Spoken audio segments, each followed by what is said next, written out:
ये सवाल हमें हमारे फेसबुक पे कसूर से हमारे एक दोस्त ने भेजा है। वो कहते हैं कि मेरे वालिद के घुटने में बहुत दर्द है, नी जॉइंट में, और उनके लिए ज़मीन पर बैठना, नमाज पढ़ना मुश्किल है। एक डॉक्टर साहब ने इंजेक्शन लगाने के लिए कहा है, आपकी इस बारे में क्या राय है?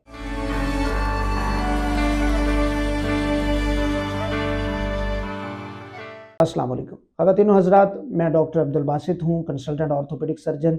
आपसे मुखातिब हूँ अपने सोशल मीडिया प्लेटफॉर्म से। हमने ये सिलसिला शुरू किया है question answer session with doctor Abdul Basit मुख्तलिफ हेल्थ इश्यूज़ पे। बहुत से लोग हमें हमारे फेसबुक और यूट्यूब पे सवाल भेजते थे, तो जो सबसे इम्पॉर्टेंट और सबसे ज़्यादा पूछा जाने वाला सवाल होगा, हम हर हफ्ते उसके ऊपर आपको इस बारे में आगाही दिया करेंगे। आज इस सवाल का जवाब देने की बजाय मैं चाहूँगा कि ये जो नी जॉइंट पेन है, इसके ऊपर मैं तफसील से आपसे बात करूँ। इस वीडियो में हम बात करेंगे कि नी जॉइंट पेन की रीज़न्स क्या होती हैं, इसकी जो वजूहात हैं वो क्या हैं, अलामात क्या हैं, और फिर डिफरेंट ट्रीटमेंट ऑप्शंस। सबसे पहले अगर मैं बात करूँ कि ये होता क्यों है, हमारे पास क्लिनिक में जितने भी लोग 50-55 साल से ज़्यादा उम्र के होते हैं, उनमें ये शिकायत होती है कि जी घुटने में बहुत दर्द है। और सबसे बड़ी शिकायत मरीज़ की ये होती है, या उसे महसूस तब होता है जब वो ज़मीन पे बैठता है, तो फिर उसके लिए उठना मुश्किल होता है। और घुटने में से वो कहते हैं जी कड़ कड़ की आवाज़ें भी आती हैं हमें घुटने से। नमाज में सजदे के टाइम बैठना मुश्किल होता है, वाशरूम में ज़मीन पे बैठना मुश्किल होता है। बहुत से मरीज़ तो हमारे पास तब आते हैं जब वो ये काम कर ही नहीं पा रहे होते, वो वाशरूम में बैठ ही नहीं पा रहे होते, तब हमारे पास मरीज़ आते हैं। तो इसकी एक बहुत बड़ी वजह जो ओल्ड एज है, बूढ़े लोग हैं, उनमें जो पाकिस्तान में हमारे जो सोसाइटी में सबसे बड़ी वजह है, वो एक मर्ज़ है जिसे हम ऑस्टियोआर्थराइटिस कहते हैं। इससे मुराद ये है कि उम्र के साथ जिस तरह आपके पूरे जिस्म में तब्दीलियां आ रही हैं, आपके बाल सफ़ेद हो रहे हैं, आपके चेहरे पे झुर्रियाँ पड़ रही हैं, उसी तरह उम्र के साथ आपके घुटने की हड्डियां जो दोनों हैं, या आप एक्सरेज देख रहे होंगे, मैं डिफरेंट एक्सरेज आपसे शेयर कर रहा हूँ अपने मरीजों के, उनकी दोनों हड्डियों के ऊपर और नीचे वाले जो हड्डियां हैं वो ख़राब हो जाती हैं, उनमें वियर एंड टियर प्रोसेस होता है, डीजनरेटिव चेंजेस होती हैं।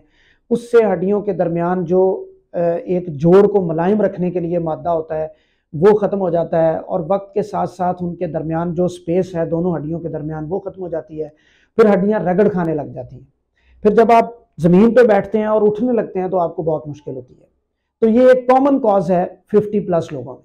जो यंग लोग हैं उस पर हम फिर कभी बात करेंगे, उसमें कोई चोट हो सकती है, उनमें लिगामेंट का टियर हो सकता है, मेनिस्कस का जो अंदर झिल्ली होती है उसका टियर हो सकता है। लेकिन आज हम ऑस्टियोआर्थराइटिस पे, जो बूढ़े लोगों की नी जॉइंट पेन है, उस पर बात करेंगे, जो हमें सवाल भी रिसीव हुआ है। वजूहात और अलामात के बाद मैं अब बताना चाहता हूँ आपको इसमें ट्रीटमेंट ऑप्शंस। ट्रीटमेंट ऑप्शन जो है वो, उसमें एक चीज़ तो बड़ी क्लियर है और वो आप समझ लें कि ये मर्ज़ ख़त्म कभी नहीं हो सकता। Number 1, this is bad news. आपको, जिस भी शख्स को ये मर्ज़ है, उसका ज़िंदगी के लिए ये ख़त्म नहीं हो सकता। नंबर 2, वो गुड न्यूज़ है, और वो ये है कि हम इस मर्ज़ के प्रोसेस को स्लो डाउन कर सकते हैं। यानी जो डिजेनरेटिव चेंजेस, जो तबाही आपकी 1 साल बाद आनी है, हम उसमें मुख्तलिफ ऑप्शंस के साथ, मुख्तलिफ ट्रीटमेंट के साथ उसको 2 साल, 4 साल, 5 साल डिले कर सकते हैं। ट्रीटमेंट हमेशा डिपेंड करेगा कि आपके मर्ज़ की सिविरिटी क्या है, और सिविरिटी हम डिसाइड करते हैं उसके ग्रेड से, उसकी स्टेज से। जो शुरू में हमारे पास मरीज़ आते हैं, जैसे आप ये एक्सरे देख रहे हैं, ये बिल्कुल शुरू की स्टेज का एक्सरे है। इसमें कोई ख़ास तब्दीली नहीं होती, बस हल्की दर्द मरीज़ को हो रही होती है। उसके बाद 2, 3, 4, 5 पे जो हमारे पास मरीज़ आते हैं, उनके घुटने बहुत ख़राब हो चुके होते हैं। 4, 5 पे तो घुटना, या 4 पे, 3, 4 पे घुटना बहुत ख़राब हो चुका होता है। उसमें फिर आपको दवाइयों से और डिफरेंट ऑप्शन से फ़ायदा इतना ज़्यादा नहीं होता। जो हमारे पास अर्ली स्टेज में आते हैं, मैं इस टाइम उनसे मुखातिब हूँ, उनको ज़रूरत है कि वो किसी डॉक्टर से कंसर्न करें और प्रॉपर ट्रीटमेंट लें, ताकि उनके घुटने का जो प्रोसेस है, जो उनको फेस करना पड़ेगा मसला 2 साल बाद, 4 साल बाद, वो थोड़ा डिले हो जाए। उसके लिए हम नंबर 1 मेडिसिन देते हैं। दर्द की दवाइयाँ होती हैं उसमें, या उसमें ऐसी दवाइयाँ होती हैं जो हड्डियों को मजबूत करती हैं, जो जोड़ में लुब्रिकेंट पैदा करती हैं, जो लुब्रिकेशन होती है, जो उसके अंदर मुलायमियत होती है, वो पैदा करती हैं। दूसरे नंबर पे मुख्तलिफ इंजेक्शंस होते हैं, जो हमारे भाई ने पूछा है। बहुत से मरीज़ कहते हैं जी इंजेक्शन लगवाया तो घुटना ख़राब हो गया हमारा, जितना हम पहले चलते थे उतना भी नहीं चल सकते। तो इंजेक्शंस की भी टाइप्स हैं। स्टीरॉयड के इंजेक्शन लगते हैं, हाइलोनिक एसिड के इंजेक्शन लगते हैं, पीआरपी इंजेक्शंस भी लगते हैं। जो अर्ली स्टेज पे मरीज हमारे पास आते हैं उनको इंजेक्शंस का फ़ायदा होता है। स्टीरॉयड का इंजेक्शन मैं बहुत ज़्यादा रिकमेंड नहीं करता, चूँकि उस पर फिर मरीज़ लग जाता है और फिर वो हर 6 महीने या फौरी उसको लगाना पड़ता है। पीआरपी के इंजेक्शन के बहुत अच्छे रिजल्ट्स हैं। उससे जो डीजनरेटिव प्रोसेस है वो रीजनरेटिव में कन्वर्ट हो जाता है, यानी जो आपकी ग्रोथ रुकी हुई होती है, जो खराबी पैदा हो रही होती है, वो ग्रोथ उसमें शुरू हो जाती है, वो घुटना आपका बेहतर होना शुरू हो जाता है, जो कॉज ऑफ पेन है वो बेहतर होना शुरू हो जाती है। तो ये इंजेक्शन जो अर्ली स्टेज के मरीज हैं, स्टेज 1, 2, उनमें बहुत फ़ायदेमंद है। और उसमें फिर आपका, मेरा अपना एक्सपीरियंस ये है कि मैंने तकरीबन 2017 से जिन मरीज़ों को लगाने शुरू किए, अभी भी उनके बहुत अच्छे रिजल्ट्स हैं। मैंने देखा है इंजेक्शन, अगर मैंने किसी एक पेशेंट को मैंने 2018 में लगाया था, अभी भी अल्हम्दुलिल्लाह उसको बहुत फ़र्क है और उसको अभी एक आध दवाई लेनी पड़ती है, वो भी 1 दिन 2 दिन बाद। जो मरीज़ आखिरी स्टेज पे होते हैं उनके पास ये दवाइयाँ और इंजेक्शंस का ऑप्शन नहीं होता। उनके पास एक ही ऑप्शन है और वो ये है कि या तो वो इस मर्ज़ के साथ रहें या फिर अपना घुटना तब्दील करवा लें। घुटना तब्दील जो होता है उसके बहुत अच्छे रिजल्ट्स हैं। पाकिस्तान में अब सरकारी और प्राइवेट जो है वो हर जगह दस्तयाब है। आप अपना घुटना तब्दील करवा सकते हैं, डॉक्टर से डिस्कस कर सकते हैं डिफरेंट ऑप्शंस जो हैं। तब्दील करवाने के बाद बहुत से मरीज़ बहुत अच्छी और हेल्दी लाइफस्टाइल के साथ ज़िंदगी गुजारते हैं।